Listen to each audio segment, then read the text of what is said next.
Time to talk Monday Night Raw that came to us from Brooklyn at the Barclays Center last night after what was an interesting Monday Night Raw, one that did not see the much anticipated return of Chris Jericho. Seems like they're saving that for the Royal Rumble if he comes back at all, but it seems like all signs are pointing to him returning to WWE.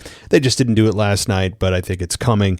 So if you were in attendance at the Barclays Center expecting that Chris Jericho, Y2J, would make an appearance, well, you didn't get your money's worth, but got some good wrestling. A bit of a botched main event from Bron Breakker and CM Punk that had a lot of people angry that CM Punk retained and Bron Breakker was just outright cleanly beat. We'll talk about that. We'll talk about the women's tag team champions that are now Rhea Ripley and Iyo Sky.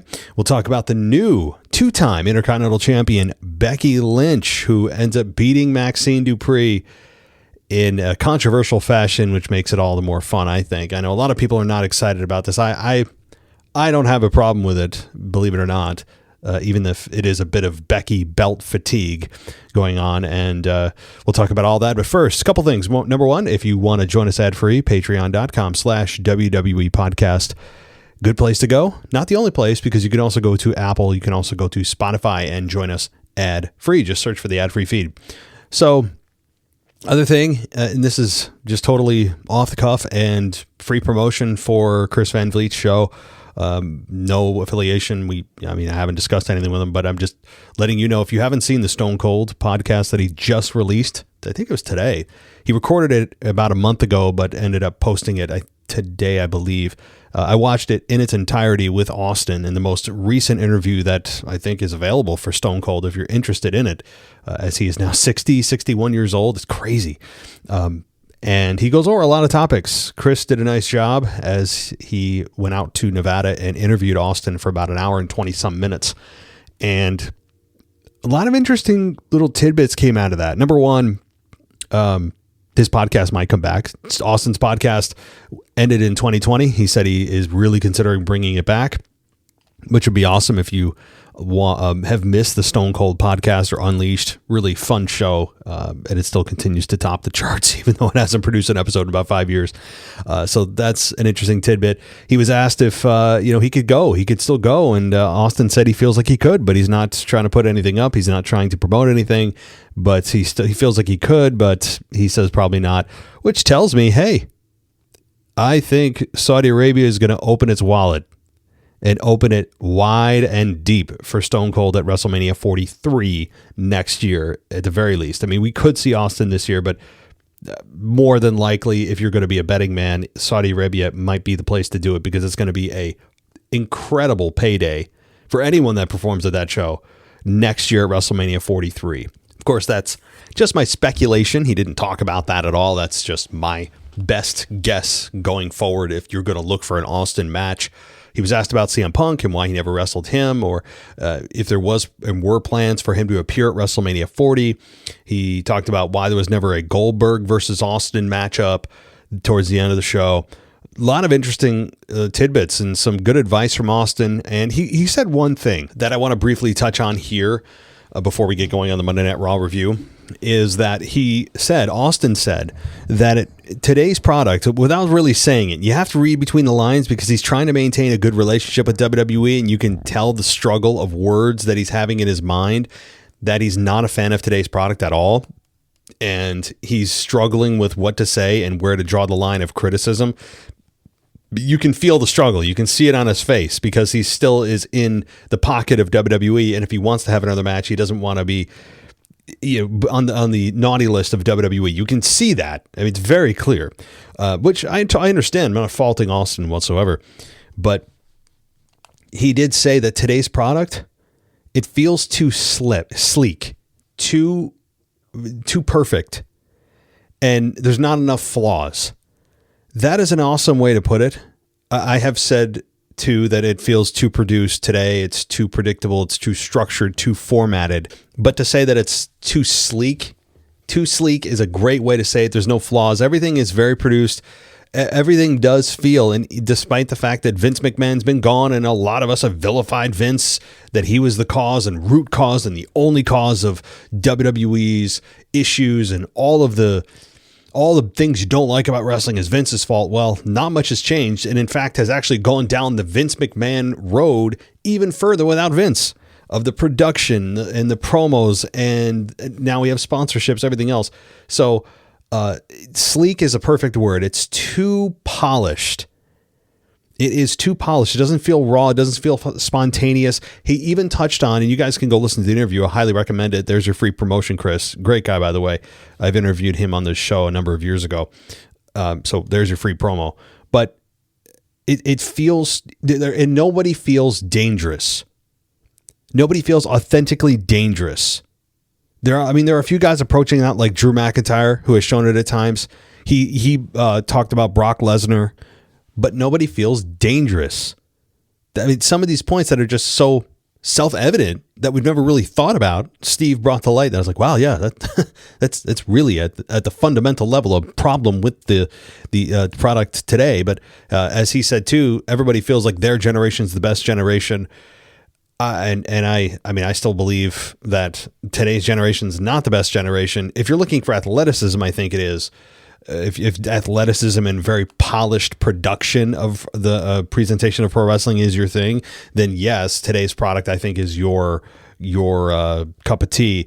But if you're, in my mind, if you're looking for over the top characters that feel authentic, that still protected the product to the best of their ability, that had some silly entertainment garbage, even in the Attitude Era. That to me was the best era. And the numbers panned it out too, obviously, with the ratings that were the highest they've ever been in the history of professional wrestling since its existence, and still to this day remain the highest ratings, and just culturally relevant. And it was actually cool to be a wrestling fan, that kind of thing.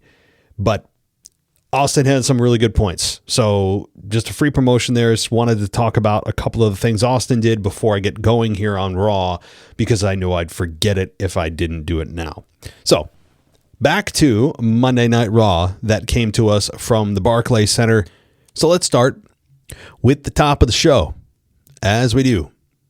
So the Stranger Things kind of crossover, whatever you want to call it, collab, with the camera shot turning upside down. That was a cool effect. And the intro video of the Barclays Center being intertwined in the upside down with the vines and everything else was cool. If you don't watch Stranger Things, you're probably like, what the F is this? But I think most people at least know what it is. So that was actually a cool intro. I don't understand really the reason for it, how it helped Raw, other than just say, hey, we have our finger on the pulse of what the culture is talking about right now. See, we're cool, we're hip.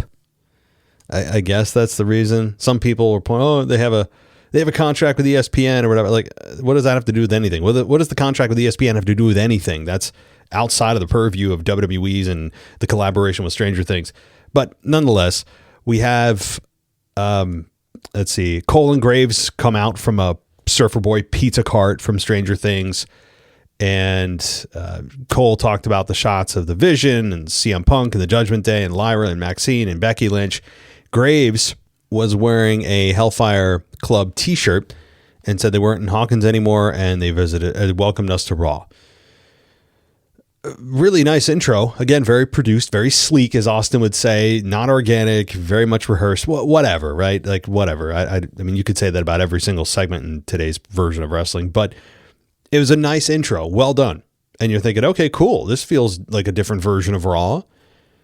And then we have shown the vines of the upside down and the barricade and elsewhere. It was pretty cool. I really enjoyed actually the look of that. And then we got the Kabuki Warriors and Kairi Sane. Asuka and Kairi Sane are the Kabuki Warriors, taking on Rhea Ripley and Iyo Sky for the Women's Tag Team Championship. And the match went, I'm trying to find the damn, 16 minutes and 30 seconds.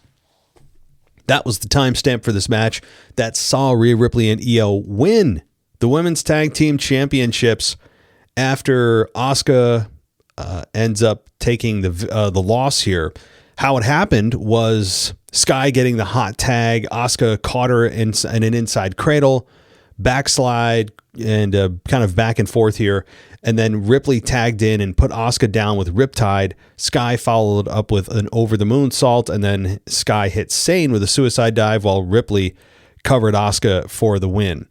And felt like a big deal. I mean, I continue to say that the Women's Tag Team Championships, for the first time since they've been created, have felt the most relevant they've ever felt.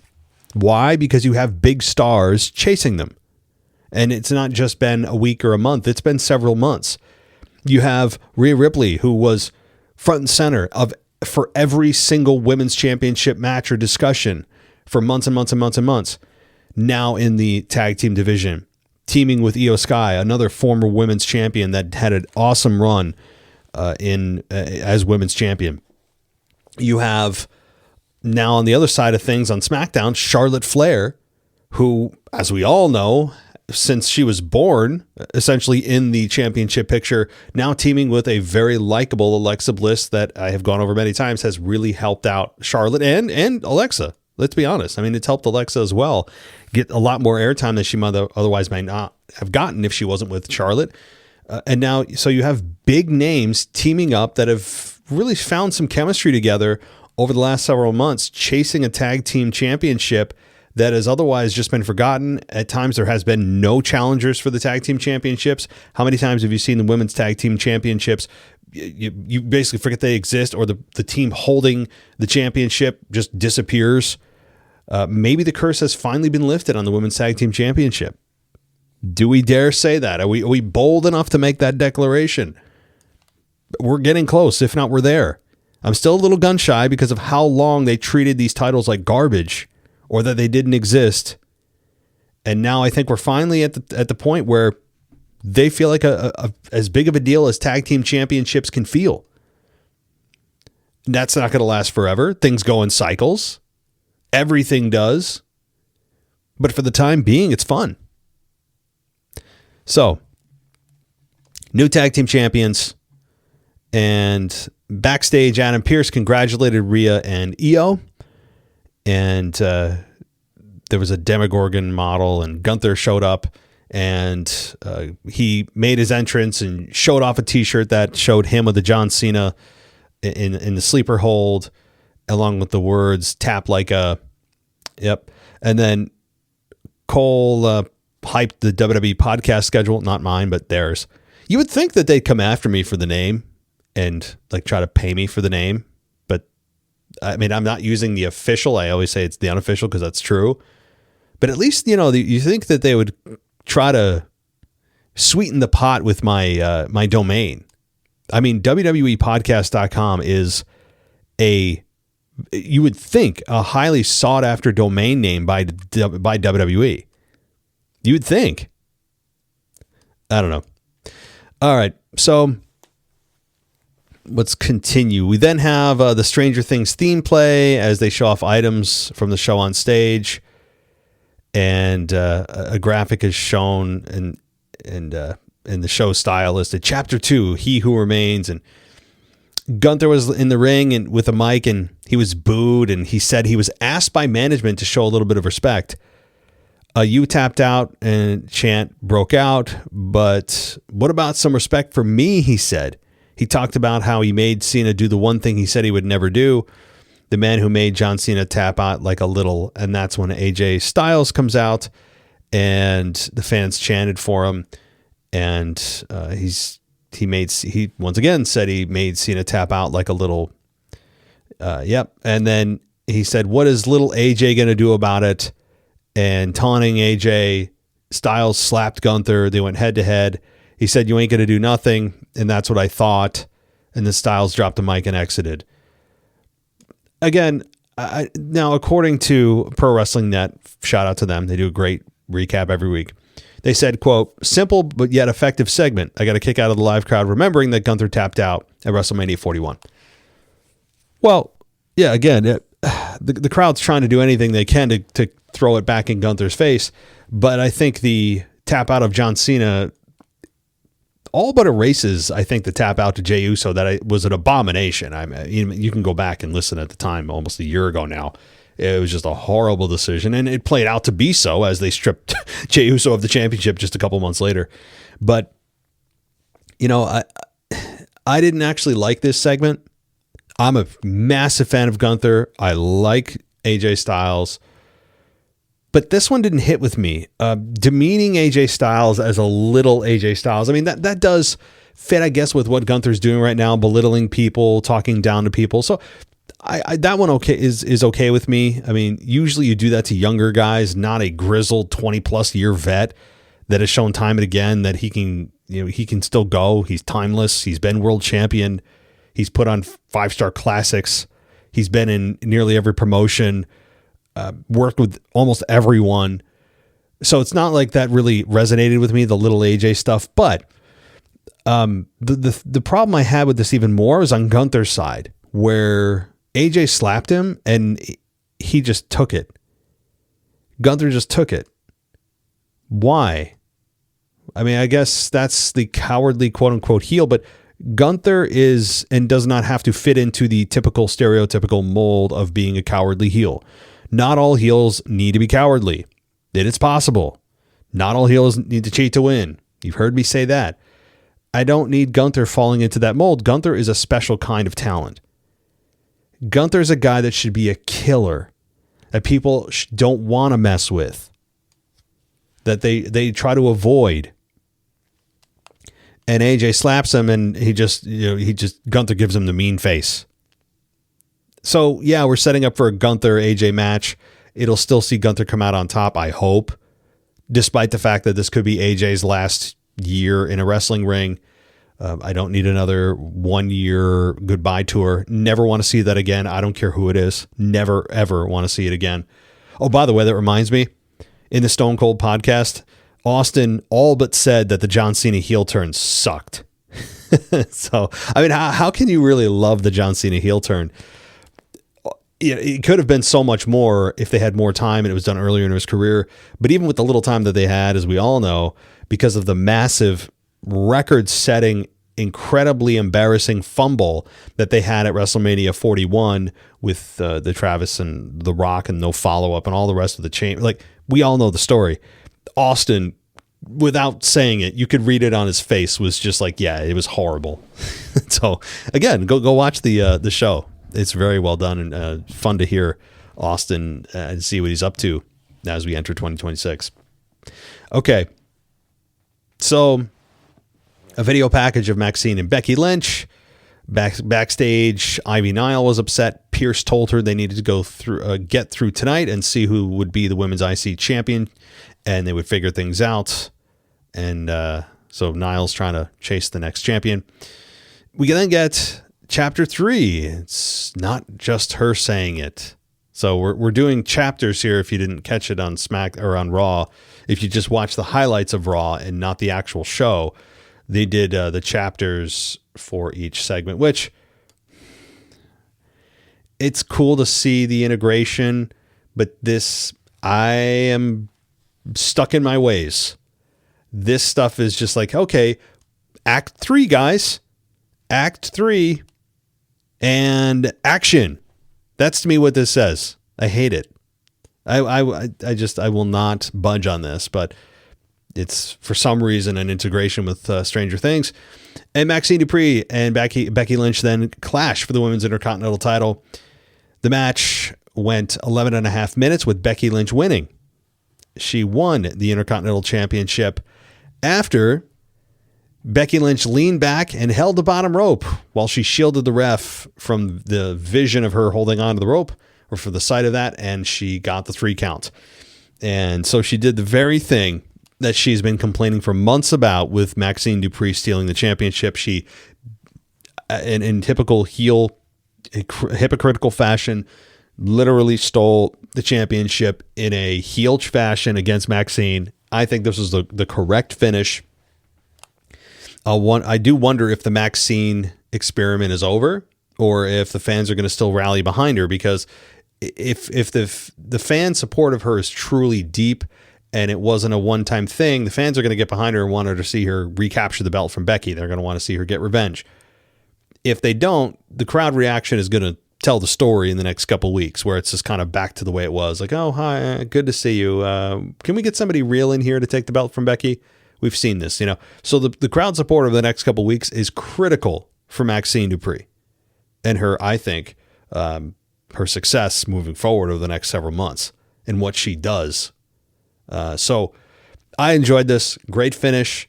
You have Becky do the very thing she was accusing Maxine of doing in a very slimy way. And she's going to, of course, gloat about it and talk about how, she's being targeted again. And this is just more slander. And this is, all the rest. I have no problem with this. Is it, as I said at the top of the show, a bit of a Becky belt fatigue? Yes, there is. And no matter how much time she takes away from a championship, or she's not champion for it, we're so used to seeing and hearing about Becky with a championship, kind of like Charlotte. She could take the next 2, 3, 4, 5 years off and not win a championship until the last couple months of her career. And people will be like, oh my God, it's Charlotte Flair with the championship again. That's just the way it's going to go. Some talent have been champion for so long, or been in a championship picture and discussed for so long, that they almost become a part of the championship. They're synonymous. They've melted together. You cannot detach them no matter how much time goes by. And I think Becky Lynch falls kind of into that category. Now, it's with the Intercontinental Championship, not with the Women's Championship. So she is taking a bit of a mid-card belt and I think elevating it to a very, very nice level. But I have no issue with this. I really don't. I know a lot of people are not happy with it. I didn't have an issue. Obafemi had a video package air. That's nice. He's getting a little bit of shine every week, despite not actually being on the show. We have, let's see here, the Unreal Season 2 trailer air. It's going to premiere on January 20th. You guys know what I think about that. We have Chapter 4, To Kiss a Devil. And Jackie Redmond stood in the ring while introducing the Women's World Champion Stephanie Vaquer, who walks slowly while wearing a walking boot. And Cole said she had an ankle injury. Vaquer spoke about how great 2025 was. She spoke in Spanish, which I think is stupid. It's stupid. She addressed her injury, saying it would not stop her. Why do I think it's stupid? Because you're in America. All right. I'm not saying Spanish is a bad language, but you want to talk to the audience that understands the language that is primarily used, right? I wouldn't go to Canada and go into the outskirts of Quebec or wherever and be like, hey, guys, listen, I don't know what you're saying, but you need to learn how to speak English. Okay. Whatever you got, take the French, throw it out the window. You guys need to learn how to speak my language. No, of course you wouldn't do that. You get your ass kicked, probably number one, and laughed at and booted out of wherever you are. I mean, go into any country, right? I don't go to Brazil and tell them to speak English, Spain and tell them to speak the American version of English, right? No, of course not. I don't go to Sudan or wherever. You get my point. I know this is a bit over the top, and here he goes again, but I don't like when anybody does this, honestly. This doesn't just go to Stephanie. She's getting the heat because this is just a general issue I have. And she's a babyface, so she's not doing it to get heat, right? She's not doing it to get heat where you guys don't speak my language. She starts yelling in her own language. We've seen heels do that, and that gets heat because it's annoying. But when they do it as a babyface, it's annoying, but we have to suppress our dislike of it because they're a babyface. So it wasn't being done for heat. And we've seen people do this before, like Damian Priest has done it before, right? Again, you are speaking to a still primarily English-speaking audience. Speak English. It's your job to communicate with us. You are representing the company, and you are the women's champion. You need to speak to us in the language we understand. It's not our job to translate and do subtitles. No, that's not how this works. Okay? That could go off on another tangent, but it's about wrestling. Anyway, Vaquera addressed her injury, saying it would not stop her. Raquel Rodriguez entered the ring and attacked Vaquera from behind, and Vaquera slammed the bad ankle against the mat a few times, put her down with a Tejada bomb. Rodriguez went to ringside, returned with a chair, and Vaquera stomped, Rodriguez stomped Vaquera's ankle a couple of times and then started to wrap the chair around it, and that's when things were stopped by Adam Pearce, of course, and Sean Daivari and Shane Helms and that crew. Took the chair away. She's limping backstage, and that's when Raquel again attacks her. Threatens to find Adam Pearce shows up and threatens to find Rodriguez, and that was that. So Rodriguez got some nice heat here. Stephanie Vaquera gets the sympathy card, but she gets, of course, even despite the fact she's speaking Spanish, which I've already talked about, which is stupid, she still is only getting like 4 words to say in as women's champion. Why? I don't want to hear she's over. Is she really over? Do people even know what over means anymore? What does over mean? Like, I've heard this. I've had people on X and other places talk about how, she's over. She doesn't need to. Okay, well, explain to me what you think over means. Does it mean they just get a reaction at all from the crowd? Because based on your use of the word over, kind of tells me that that is your definition. And that's not what over is. Over is you're a ratings draw. People buy tickets to come see you. Not solely, maybe, right? But in part come to see you. They think of you when they are pressing that purchasing button. When they click buy, they're thinking of seeing you. In part, at least. Right? You elicit some kind of legitimate emotion from the fans. Not this kind of sympathetic cheer that, oh, well, you seem like a nice girl and you perform well. We're going to cheer you. There's a difference and you can feel it. I don't think Stephanie Vaquera is truly over on the mainstream version and mainstream roster of WWE's product yet. Over is used so loosely today that it's basically defined as anybody that gets any kind of significant reaction is over.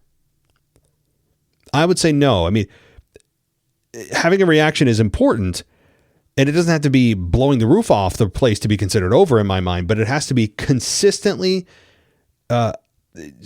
positive or negative, and loud, consistently positive or negative. That's when you're over. And the minute by minute ratings can show that, and all the rest of the metrics are there to be able to determine whether or not people are tuning in or tuning out when they see you. But I just wanted to bring that up because that's been some people's arguments about Stephanie Vaquera, who I am high on in the ring. Who isn't? But can you tell me anything about her personality? Why you care if she wins or loses? What is she here for? Again, I think her language barrier is a massive negative, not just because I think it's dumb when people speak foreign languages in an English speaking country or at least especially she was in Brooklyn. Okay. She wasn't overseas. She wasn't in Germany. She wasn't, she was in America. And also primarily your viewing audience is still English speaking. It is still primarily, of course, not all. I mean, the global reach is expanding, but for the time being, their global foundational audience is still North America that speaks primarily English. I'll get off that horse. Let's move on.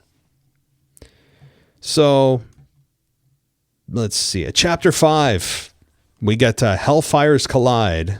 That's chapter 5 for the night, which didn't really sync up with the third match of the night, so things are kind of off. But Liv Morgan takes on Lyra Valkyria. The match went 9 minutes with Liv winning, as she should, with Oblivion.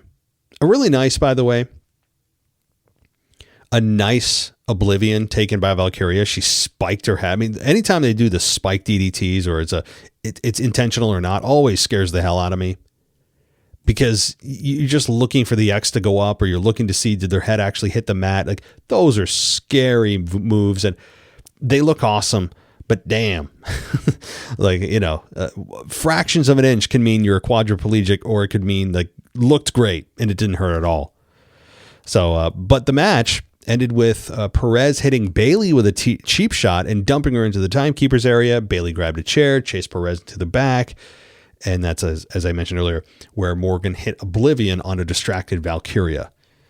So, yeah, good. Nice to see Lyra, getting some more one-on-one time. Liv Morgan getting some one-on-one time in the ring. Both women benefited, despite the fact, yes, Lyra lost, but who cares? I mean, Liv needed to win that. So CM Punk was interviewed backstage by Jackie Redmond. He said everybody has an opinion, and they'd rather talk about him than themselves because nobody would pay attention. And Punk said, if he's the underdog, then people are underestimating him. And that means GTS, you're going for a nap. So quick to the point interview. Fine. No issues there. We then have Graves hyping Styles versus Gunther. That's going to take place next week. Yes, next week. And it's going to take place next Monday night, or should I say, if you're Eastern time or Central time in the United States, 1 Central, 2 Eastern from Germany next Monday. So it's going to be one of those, they're back overseas, and boy, they're doing a lot of overseas, and you guys must love it over there. But to me, I actually don't mind it, because then you can kind of watch it and get it done and over with. You're not up late. If you watch the 3 hours, it's kind of nice, even despite the fact that most of us here in the United States will be at work. He also hyped Cody Rhodes versus Drew McIntyre in a 3 Stages of Hell match for the championship on SmackDown. So big matches coming next Monday and Friday. So then we get CM Punk taking on Bron Breakker for the World Heavyweight Championship. The match, it lasted 26 minutes and 40 seconds. That may be the longest championship match we've had in a long time. I mean, not by a wide margin, but just truly, I mean, it may be. And it ended, as we all know, with CM Punk winning. And he won clean. After the GTS, yes, there were some terrible botches. The Frankensteiner. He nearly killed himself on a suicide dive. Bron Breakker, I'm not faulting for it. First of all, I'm just glad, number one, that he's not dead or paralyzed or hurt. Okay. He's still a beast of a guy. I'm not worried about his in-ring performances moving forward. He's going to learn from this. It wasn't a disaster of a performance. It was glaring that he was overhyped, perhaps, that his nerves got to him. He was trying to do too much. He needed to slow down. All the stuff that just being a human being in that position for the first time would probably bring upon any of us. So yes, there were some botches that looked horrible. I'm sure he might have gotten an earful from CM Punk after the match. And he should, because that's called learning. This is called learning pains, growing pains.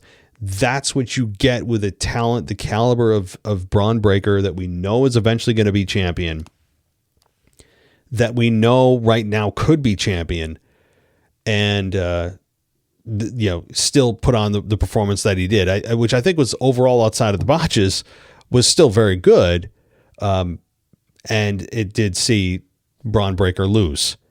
And a lot of people seemingly are disappointed. And when you heard the reaction from the in-person crowd at the Barclays Center, it wasn't overwhelmingly like a relief that people are like, oh my God, thank God Bron Breakker didn't win. We don't like him. There was not that reaction. There wasn't people booing. Punk wasn't getting booed, but it was a much more subdued reaction that you'd expect after nearly 30 minutes of defending his championship than otherwise I think it would have been had it been any other opponent. The crowd can sense what Bron Breakker is and is going to be. The crowd and the at-home audience can sense when somebody is going to be a big deal, and they like to get on the train early to feel like they're the ones selecting that particular person to be anointed as the next big thing, right? Daniel Bryan is just one example that comes to mind, among many others. Obviously, willing Cody Rhodes into the main event of WrestleMania 40 instead of Rock versus Roman. We all know that. So fans like to feel like they're in control. And when they feel like a guy like Bron Breakker, which the company seemingly is in lockstep with the audience, that doesn't always happen, right? A lot of times there's an opposition naturally between creative and the casual viewer. There's just like, we're natural enemies, even though we want the same thing of just a great product. Our ideas a lot of times will clash and how we feel it should be done. Obviously, we don't have any true say. They do, and then we react and they adjust accordingly.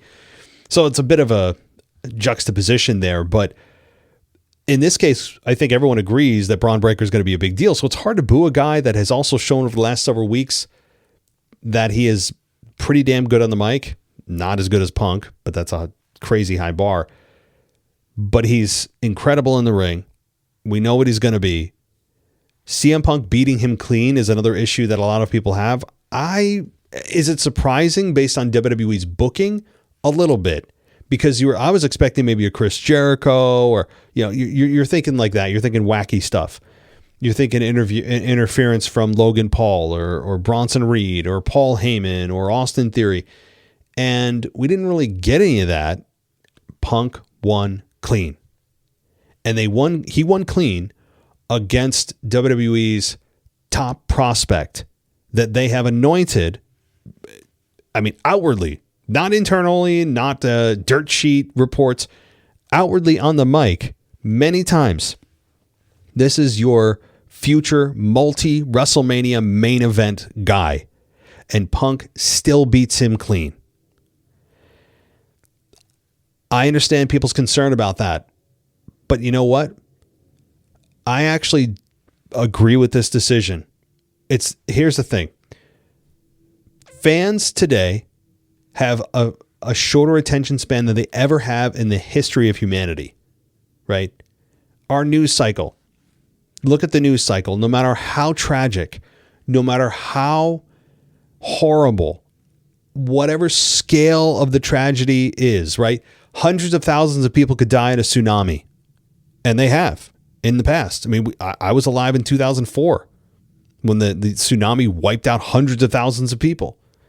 How many mass shootings have we seen? Unfortunately, a lot in the United States and elsewhere. Obviously, Australia has had a pretty rough year too. We've seen political craziness. I'll leave it there. And no matter what the story, it lasts a day, 2 days. If things are really crazy, 5 days, maybe a week, and then it's gone and people move on with their life. Same thing applies here. A lot of it, I think, has to do with the fact that we're carrying a glowing screen in our pockets and we just doom scroll our lives away. So our attention span is extremely short because everything all the time is demanding our attention, is trying to grab your attention. So with that being said, I kind of went way out there to bring the point back home. Bron Breakker and this loss is not overall going to hurt him.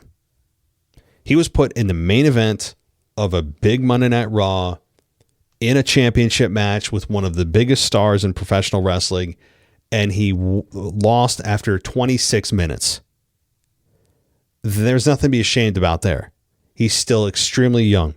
He does have some learning to do, especially when it comes to, now he knows he has some experience in the big match situation with a big time opponent, a future Hall of Famer, in a big spot for the belt. He has that experience now. Not that it's going to cure everything, but you learn and continue to learn and continue to learn. And you're going to F up. You're going to have botches. No matter, you could be a 25-year vet and make botches. It happens. Nobody is perfect in the ring. Nobody. No matter how many years. But the mistakes go away. You learn how to adapt and try to overcome those mistakes and make changes. And as WWE always says, pivot. Right? You do. So I'm not worried about this. Punk won clean. On the CM Punk side of things, I think this is fine for him and needed for him to move into the Royal Rumble / WrestleMania season. Seems to me that now Punk is going to be championed as we go into WrestleMania. I don't think they'll change. It'll change hands before then. They certainly could, but you got to look at who's on the horizon and why they did this. right? Why did they decide to have Punk beat one of their biggest prospects clean? I think it's because they're looking down the line at WrestleMania. And who do they have lined up? Well, it could be Brock Lesnar. It could be Seth Rollins. Seth Rollins, I don't think, is too far away from returning. Is he going to be at the Rumble? No. But I think he could be at best maybe a couple months away. Perhaps. Which means he'd be chasing Punk. But if he's going to do that, how is he going to align himself with the guy that he always swore, as long as he's champion, he was going to do everything in his power to make sure he doesn't hold the belt. And if he does, he's going to do everything in his power to try to take it from him and make his life a living hell. See, Seth Rollins can't come back and align himself with Punk. That would undermine everything that Seth Rollins has ever said. And you have to look at how Seth left. If you remember, Bron Breakker and Bronson Reed put him down. So how do Punk and Seth coexist if they're both babyface? It's an interesting dynamic. One that they'll have to, maybe it'll be like strange bedfellows, right? Maybe CM Punk and Seth Rollins have to are forced to tag up against Bronson Reed and Bron Breakker at the Chamber, or I don't know, at a Saturday Night Main Event, or hell, a Monday Night Raw. Maybe they are temporary tag team partners, not friends, reluctant partners. There's a lot of anger and angst, but the primary targets are Bronson Reed and Bron Breakker. So upon Seth's return, I think that's probably the direction they'll go. We'll see if I'm right. And it all depends on Seth's rehab. I'm not his doctor. I'm certainly not in contact with Seth. Obviously, it's just my guess. He's probably a couple months away. We're looking at early March, late February at the best. Maybe Chamber would be the earliest he could possibly come back. But if you're optimistic, eye the Chamber. If you're ultra optimistic, living in a fantasy world, eye the Royal Rumble. But I doubt it. But all signs point to WrestleMania for sure, with Seth Rollins at least competing. So that's my analysis of Bronson Reed and the outrage and the disappointment surrounding CM Punk and Bronson Reed losing clean and all the rest. Just remember, our attention spans are just embarrassingly short today, no matter what the case is or what the news story is. And you look back, right? You could just pull up the news stories, like top stories of 2025. And, no matter what the death, the tragedy, the natural disaster, geopolitical issues, war, you'd be like, oh yeah, that's right. That happened. Oh, that's right. That happened. I can guarantee you about 85% of it, you just forgot about. So with that logic in mind, with that mindset of today's culture in mind, you apply that to wrestling. Why wouldn't it apply to wrestling? This is going to go away quick. It's going to go away real quick. I mean, John Cena retired, and all of a sudden everybody's like, oh yeah, John Cena retired. That felt like a while ago, right? And John Cena knew this on his way out. He goes, 3 weeks, no one's going to care. Well, we're approaching 3 weeks, and it's not that nobody cares. It's just that we move on. That's just what we do as humans. That's what we do. So that is my Monday Night Raw review. If you want more, and you want more without the ads, patreon.com/WWE podcast, of course, is where you should go, or just go to Apple and subscribe there. So thank you, everybody. I'll be back in a few days with your, mailbag. That's right, mailbag. But of course, we have a big week. I said this last week about the January 5th edition of Raw, which turned out to be not a nothing burger, but it may be overhyped in my mind about what could happen.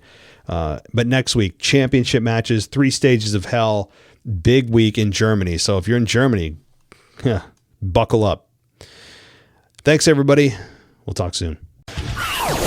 Thanks for listening to the WWE Podcast. Don't forget to subscribe on your favorite podcast app so you don't miss a show, or head to WWEpodcast.com. And for all of these shows ad-free, head over to patreon.com/WWE Podcast. Until then, we'll see you next time.